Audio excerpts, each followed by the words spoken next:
So, someone in your life is making you go see the new Ant-Man movie. Look, we get it. Another Marvel movie? I mean, what's even going on with Marvel these days? You probably saw Avengers Endgame a couple years back, like everyone else with a pulse. Heck, maybe you even thought WandaVision was kind of fun. But after that, things just got out of hand. But have no fear, we're here for you. Not only will we give you all the MCU info you need to enjoy Ant-Man and the Wasp: Quantumania, we'll also show you why Ant-Man and the Wasp are heroes worth watching. So first, a bit of background. Most people know that Marvel Studios kicked off with a clang with 2008's Iron Man. But what a lot of people don't know is that Tony Stark was not the only hyphenated man hero on Marvel's mind at the time. As it happens, one of Marvel Studios' earliest greenlights was an Ant-Man film, to be written and directed by Edgar Wright, the auteur behind films like Scott Pilgrim vs. the World, Shaun of the Dead, and most recently the largely underrated Last Night in Soho. For years, Marvel worked with Wright on an Ant-Man entry, initially hoping to include Marvel's tiniest hero into their original Avengers lineup. Ant-Man was one of Marvel Comics' first heroes and was famously a founding member of Stan Lee and Jack Kirby's Avengers team. But alas, it was not meant to be. For various reasons, the Ant-Man film was delayed and ultimately delayed. The first Avengers film came and went with no Ant-Man. In fact, a second Avengers film would release before we finally met our hero. But we're getting ahead of ourselves. As development on the Ant-Man film progressed, it became clear that Edgar Wright and Marvel Studios had different visions for the film. When Wright parted ways with the project, Marvel Studios hired Peyton Reed, a director known primarily for his work on big-budget comedies, to take the reins. Marvel also hired some new writing talent, including another comedy A-lister, Adam McKay, to work off the script penned by Wright. And importantly, with so many things in flux, Marvel Studios still had the star of its project, the ageless man himself, Paul Rudd, who incidentally also contributed to the final script for the film. And despite widespread prediction that Ant-Man would be Marvel's first flop, the film would not only birth its own successful franchise, it would also pave the way for a crucial plot element in one of the most successful films of all time. All right, enough with the history lesson. Let's get into the fun stuff. We first meet Scott Lang in a California prison. He's finishing up a sentence for burglary, a charge he earned by famously cracking a supposedly uncrackable security system to redistribute funds that should have gone to employees. You know, Robin Hood stuff. No, it wasn't a violent crime, it was a cool crime. But despite Lang's master's degree in electrical engineering, he quickly realizes that finding work as an ex-con is no easy task. Baskin Robbins. This is an even bigger problem since Scott has a young daughter, Cassie, and her mother, Scott's actually very cool ex, has conditioned visitation rights on his ability to hold down a job. Just be the person that she already thinks you are. Unable to get honest work and fed up with the situation, Scott eventually turns back to crime, following a tip from his roommates / soon-to-be co-conspirators about a rich old man with a soon-to-be unguarded safe. There's an old man, he's got a safe, and he's gone for a week. Let's just work with that. Using his burglar skills and some quick thinking science stuff, Scott manages to break into the safe, where he's shocked to find nothing, except for what looks like... It's a suit. What? It's an old motorcycle suit. But when Scott gets curious enough to try on the suit, he finds out a few things. First, he finds out that it is in fact not a motorcycle suit. Rather, it utilizes a unique technology that allows its user to shrink to any size while maintaining the strength of a full-size person. And the suit's helmet allows the wearer to communicate with ants. Yes, Ant-Man can literally talk to ants. What the hell happened here? Second, Scott finds out that Luis's tip was not quite what it seemed. Why do you think I let you steal that suit in the first place? What? That's because the rich old man was not what he seemed. That rich old man's name is Hank Pym, founder of Pym Technologies and former Ant-Man. Having created the so-called Pym particle, the scientist turned super secret agent spent years on top secret missions for S.H.I.E.L.D., the global peacekeeping task force founded in the 40s by Steve Rogers' girlfriend and Tony Stark's dad, and later led by Samuel L. Jackson wearing an eye patch? Every world knows it. But Pym's career as Ant-Man ended tragically when his wife and partner, Janet, aka the Wasp, was forced to shrink between the molecules of a titanium missile casing to prevent a Soviet attack. In doing so, Janet Honey I Shrunk herself too much and was seemingly lost in the quantum realm. You would enter a reality where all concepts of time and space become irrelevant as you shrink for all eternity. Remember that. It's going to be important later. After Hank lost Janet, he became obsessed with recovering her. So much so that he became estranged from his young daughter, Hope, played by Evangeline Lilly, who was left to grieve her loss alone.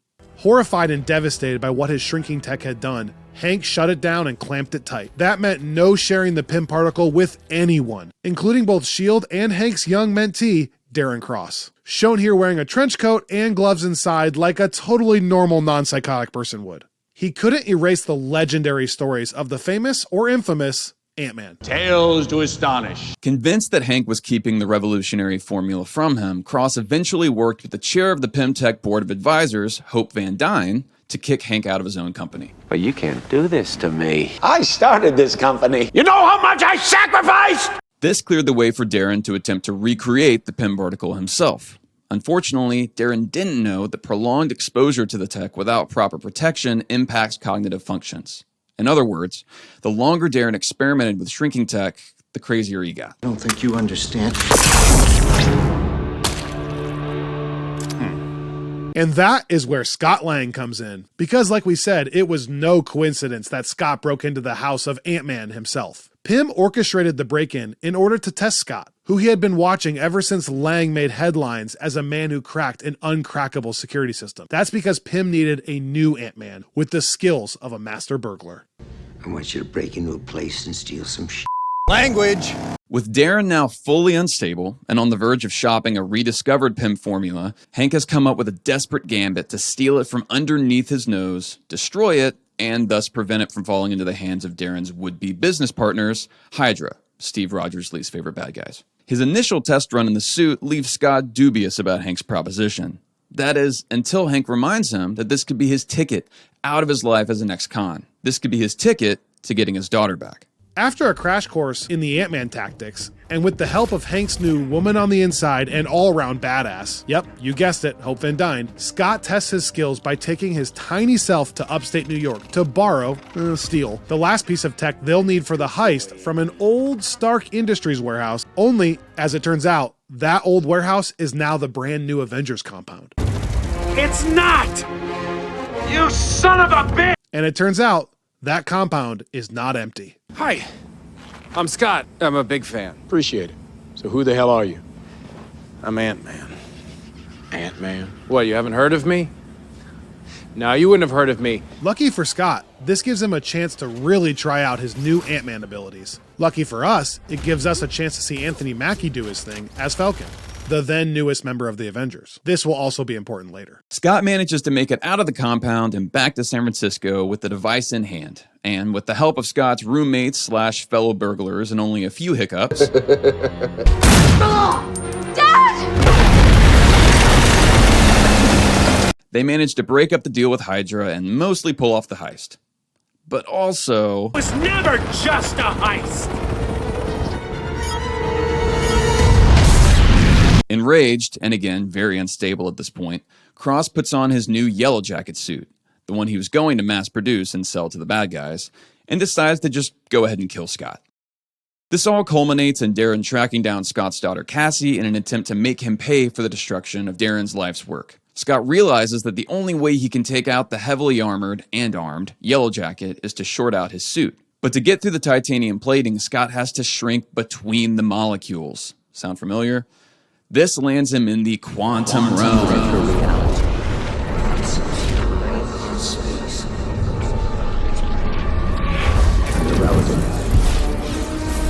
See, we told you that would be important later. The bad news is, Scott's suit doesn't much work in the quantum realm.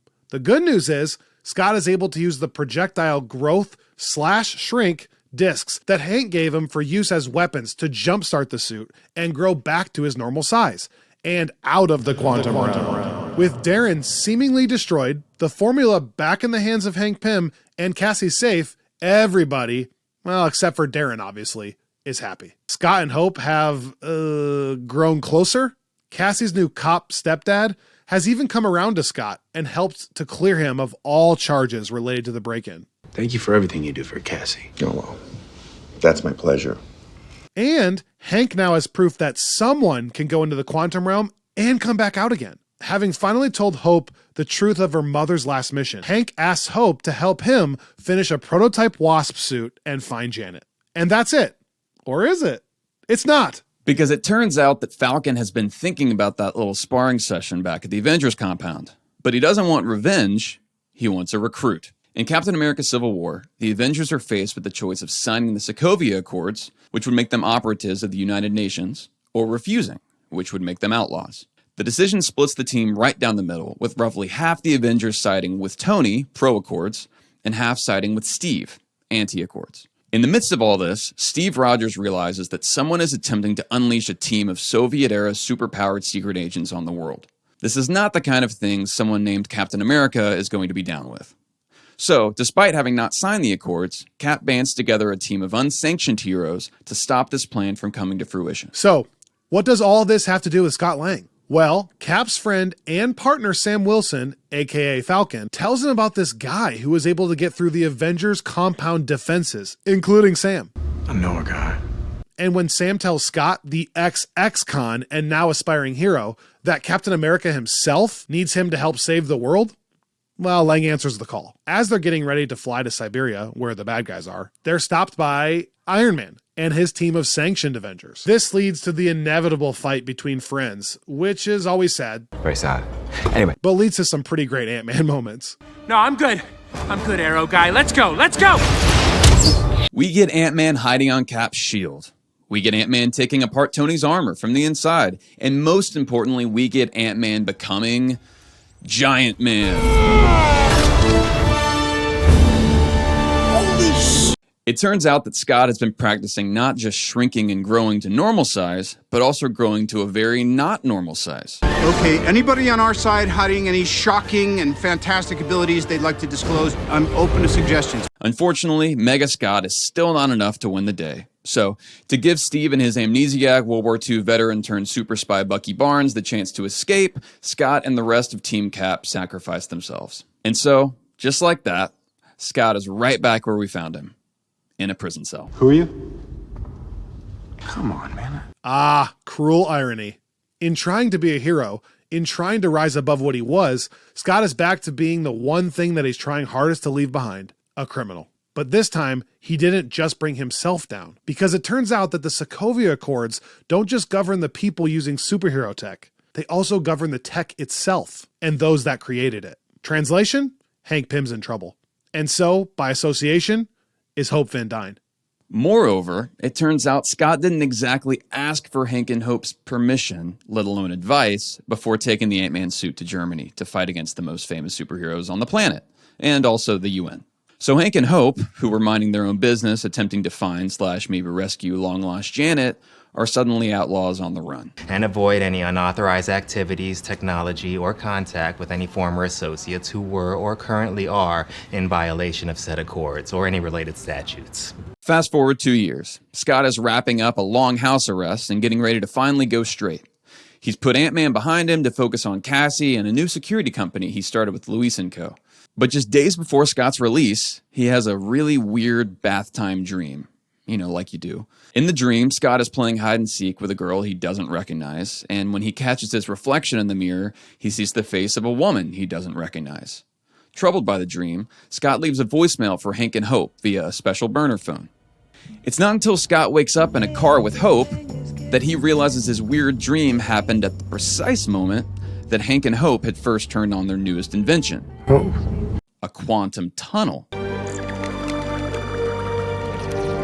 We learned that Hank and Hope have not been just idly hiding out.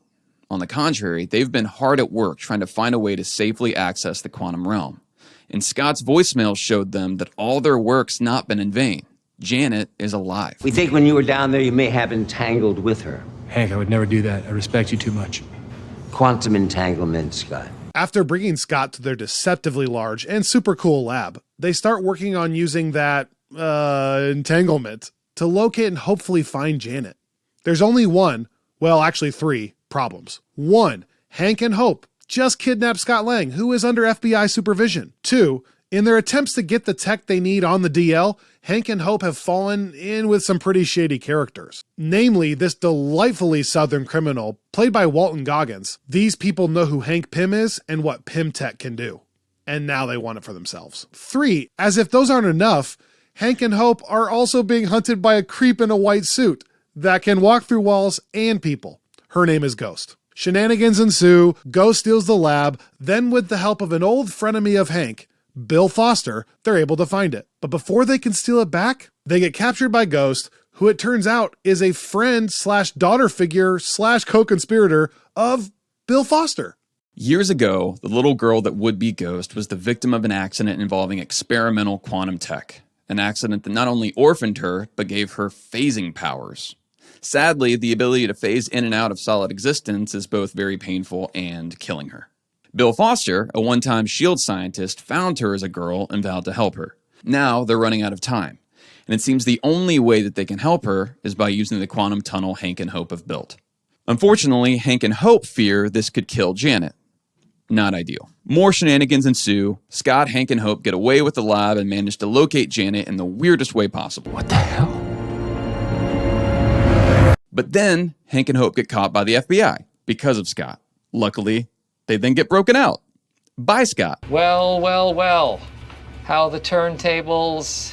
While Scott and Hope try and keep the portable lab safe from Ghost, Walton Goggins, and the FBI, Hank decides to make the voyage into the quantum realm himself. There, he straight up trips and almost loses his mind until a mysterious figure finds him and saves him. Who is that mysterious figure? That's right, Janet Van Dyne. She is alive and has been somehow affected by her many years in the quantum realm. Adaptation is part of it, but some of it is evolution. But while Hank and Janet are reuniting, just about everyone in San Francisco is playing hot potato with the miniaturized lab. And though Scott and Hope are able to thwart both the cops and the robbers, Ghost manages to get a hold of the lab once more. And just as she's about to ruin everything, Hank and Janet return with a way to finally heal her.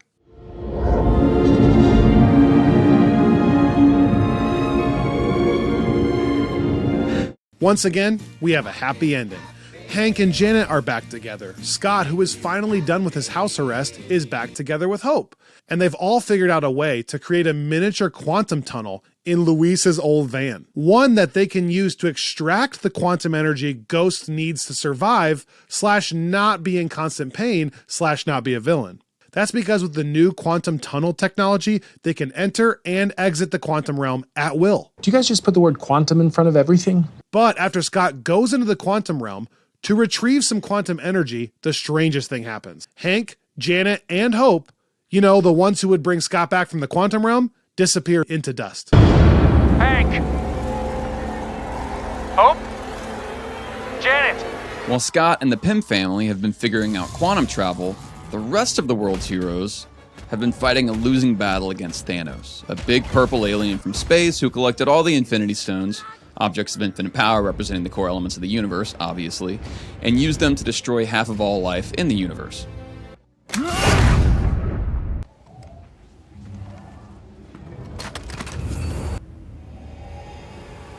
Oh, God. While Scott remains stuck in the quantum realm, the Avengers manage to track down and kill Thanos. The only problem is that he has already destroyed the stones, meaning there's no way to undo the trillions of deaths he caused. And that's that. Until 5 years later, when a fortuitous rodent hits just the right button to bring Scott Lang back from the quantum realm. Initially confused by the semi-post-apocalyptic San Francisco he's woken up to, Scott quickly realizes something terrible has happened. He rushes to find Cassie and finds her 5 years older. Scott then once again makes the trip across the country to the Avengers compound. This time he uses the front door and finds Cap and Natasha Romanoff, the Black Widow, there. Scott explains that time works differently in the quantum realm and that he only experienced the last 5 years as 5 hours. Time works differently in the quantum realm. The only problem is right now, we don't have a way to navigate it. But what if we did? I can't stop thinking about it. What if we could somehow control the chaos and we could navigate it? What if there was a way that we could enter the quantum realm at a certain point in time, but then exit the quantum realm at another point in time? Like before Thanos. He has this idea that maybe there's a way to use Hank Pym's quantum tech to travel through different points in time. He just doesn't know how. Yeah, like a time machine. After a few strikeouts, It's Scott. As a baby. He'll grow. Bring Scott back. Time travel.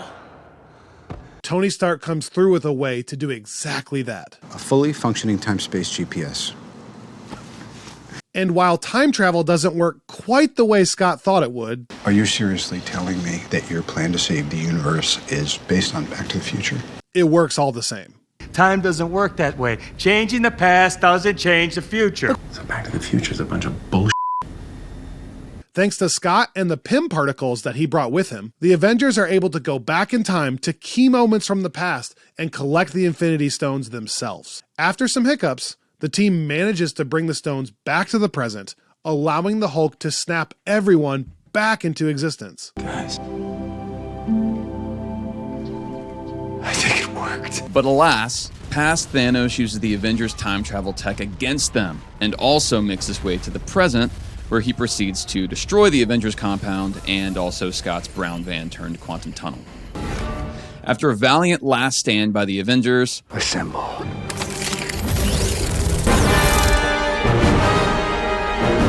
and an all-time sacrificial play from Tony Stark, aka Iron Man,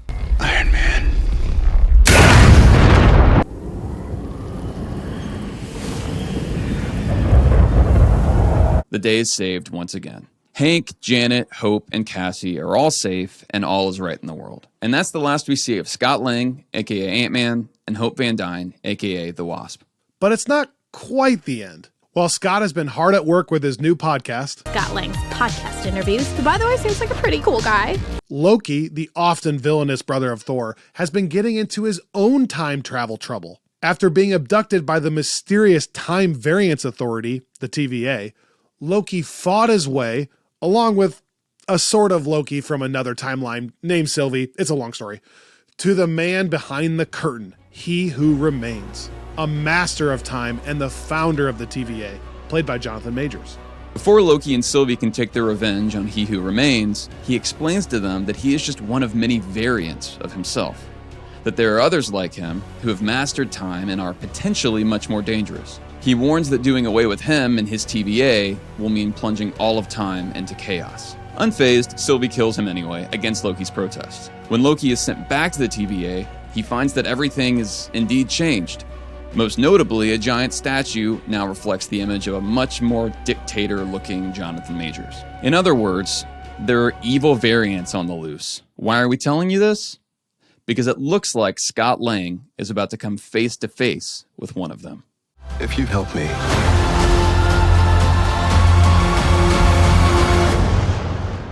so what's it gonna be? Ant-Man. Curious for more? Check out the latest trailer for Ant-Man and the Wasp: Quantumania, linked below. Then go see the film at a theater near you starting on February 17th.